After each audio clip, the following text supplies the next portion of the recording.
Hi everybody, it's me, Kim Forrester, here with another little bite-sized thrive. How are you doing? In these little videos this week, I'm focusing on enhancing our happiness, enhancing our sense of life satisfaction and contentment and fulfillment by choosing more carefully how we spend our time. In the last video, I explained that a huge part of our potential for happiness comes down to the choices that we make on a daily basis. So today I wanted to look at how we spend our time. I wanted to break it down into sort of 5 different parts, if you will, 5 different facets of how we spend our time, so that we can be a little more empowered and a little more conscious through our day of what we are choosing to do, so that we can carefully, if we get the chance and if we have the courage and the resources, we can start choosing happier moments, more inspired moments, more fulfilling moments. So today I want to run through what I think are the 5 general ways that we spend our time. First of all, there is distraction, then there is obligation and enthusiasm, and then there is inspiration and relaxation. Now, one of those is not particularly good for us, and I will start there, and I think that's distraction.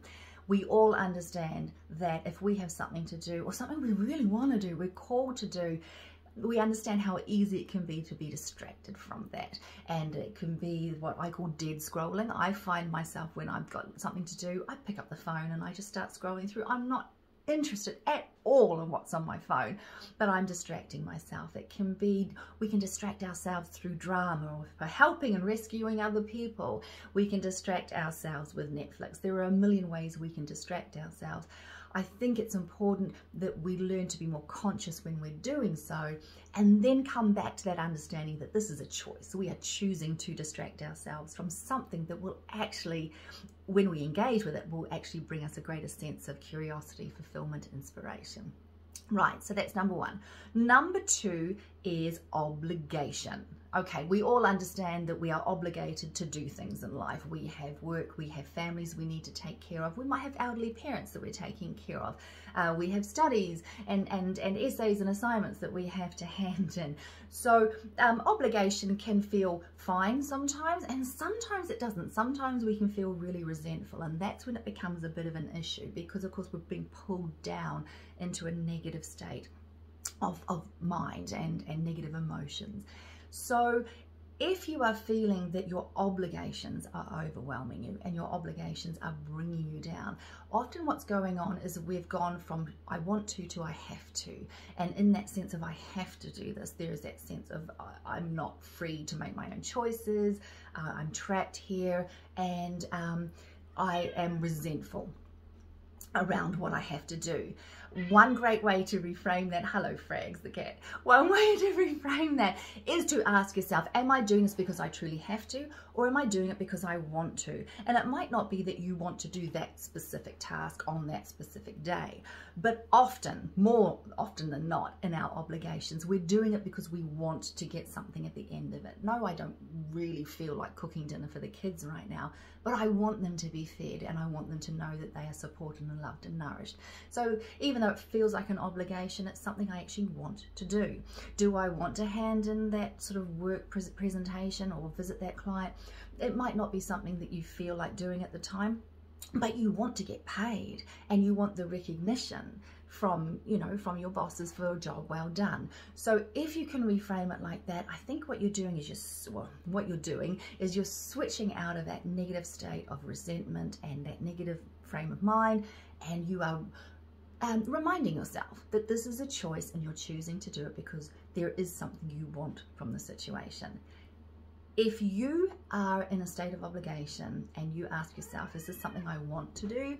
And the answer is no, an authentic no, then I would say it's a really good time to start reflecting on the obligations that you're choosing to take on for yourself. Remember that this is a choice.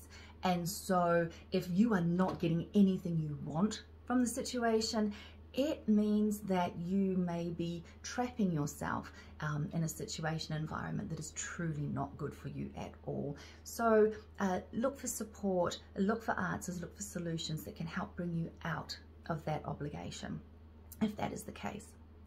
The third way that we can spend our time, and this is something that I have a lot, if you're really creative, I think you'll find this, is enthusiasm.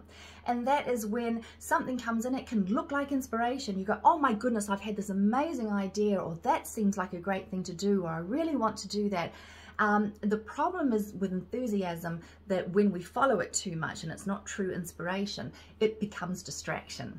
So we spread ourselves too thinly and we are not actually engaging in the things that truly lift us up and engage our curiosity and engage our flow and help us grow in all those wonderful ways. Enthusiasm looks like a wonderful new idea. And it looks like a wonderful new idea that comes alongside the 10 other wonderful ideas that we've probably had in the last little while. So just be careful with enthusiasm. Enthusiasm is truly wonderful. However, if you are following every shiny object in your life, it's a good opportunity, I think, for you to step back and sort of say, okay, which one of these activities truly inspires me? Right? And which one of these activities just felt like a good idea, but has kind of lost its luster, right? It's lost its shine over time. Now, another way that we spend our time is through inspiration. This is what we love to chase, okay? These are the careers, the ideas, the personal goals that well up from inside of us, and there's a pull and there's a yearning. It may be that you see messaging about it coming to you all the time from all over the place. We've all been inspired at times, and I know you know what that feels like. The problem is that not many of us make enough time in our day. We don't prioritize inspiration enough in our day. We have to have obligation. Put that aside, but we do allow distraction and often enthusiasm to step in and to take control of our time and not leave enough space for that inspiration to come through. So there you go. If you know, asking, what am I doing here? Is this truly inspiration? If it's inspiration, it might be something that you have sort of procrastinated around starting. We all know that we can do that. But when you're in it, when you're doing the activity, and particularly afterwards, you feel lighter, right? You're feeling more engaged with life. You've engaged your curiosity. It's been a little bit challenging. You might have got into a flow. So inspiration obviously is something that we ought to chase as much as we can through our lives, because we naturally are uplifted and inspired and feel so much better when we engage in inspiration and inspirational activities.